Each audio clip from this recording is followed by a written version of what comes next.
A UFO expert was found dead of mysterious circumstances, and I want to talk about this with you, Hassan, today. His name was Max Spears. He was a 39-year-old father of two, and he was found dead on a sofa in Poland, where he had gone to give a talk on conspiracy theories and UFOs. He's well established within the UFO community.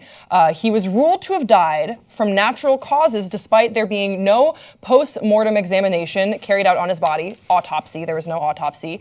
And even weirder is that his mother, Vanessa Bates, has the receipts. She has a text message from him saying, quote, "Your boy's in trouble. If anything happens to me, investigate," prior to his death. So some people close to Spears have said that they claim that he was vomiting a black liquid when he died in this Warsaw apartment.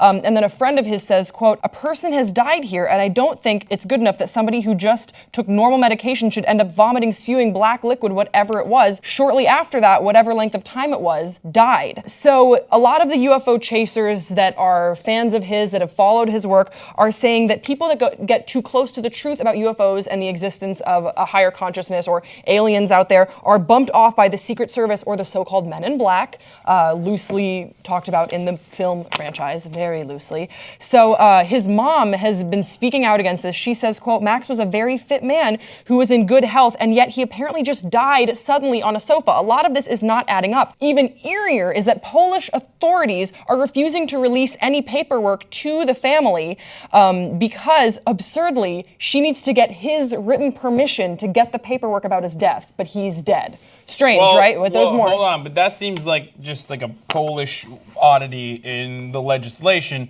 However, what more paperwork do you need than a text message receipt stating, "If I die, investigate my death"? That's pretty. In normal instances, I'm assuming in Poland, as dark as their culture may be, they still probably aren't like, "I'm going to die soon, so investigate." Therefore, it's eerie. It's eerie. And furthermore, the postmortem examination that was carried out by a pathologist in East Kent says that not West Kent. No. East Kent. So there was an autopsy that was carried out. However, it was more than 2 months later, and she doesn't even know the results of the investigation, of the autopsy.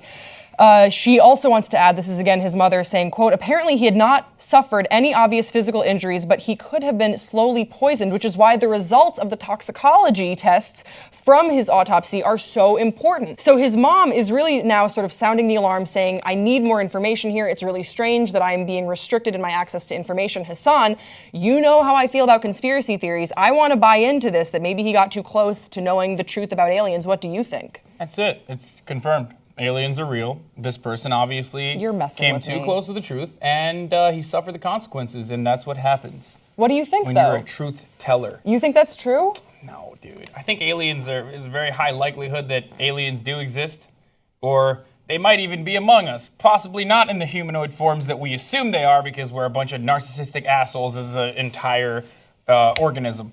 But the whole concept that like the government off this person is absolutely absurd, and it's conspiracy fodder, and it's for people that, like yourself, that like to believe in this sort of thing. I'm sure that he wasn't poisoned. I'm sure that the black liquid that he was vomiting out was regular blood that may have been perceived in that way at the time. Or maybe he was poisoned by one of his friends that wanted to make it seem like there was this conspiracy theory narrative that would really amplify the point that they're trying to make.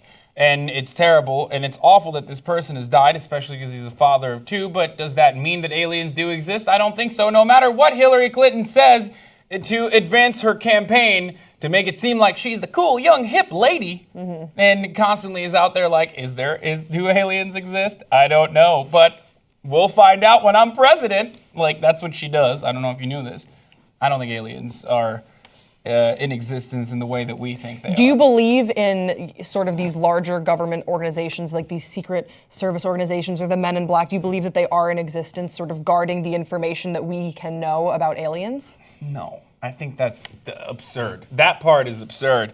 I think that, yes, there are definitely government organizations that operate in secrecy to ensure that we are protected as a nation, or whatever other narrative that may fit their purpose at the time, like, let's say, corporate espionage, or let's say destabilizing the Middle East by putting up, religious leaders in certain countries that the American government may or may not control. These are very real things. These aren't conspiracy theories, and they usually come out years later, like false flag operations, like Bay of Pigs in Cuba. Now, having said that, those are just because those are real, those operations are real, and you can arrive at the logical conclusion that these government facilities do operate in a malicious, or not malicious depending on your perspective, but like in a secretive way, doesn't mean that aliens do exist and they're hiding it. What benefit would they have from hiding it? And also, why are the alien, like, it's such an egotistical,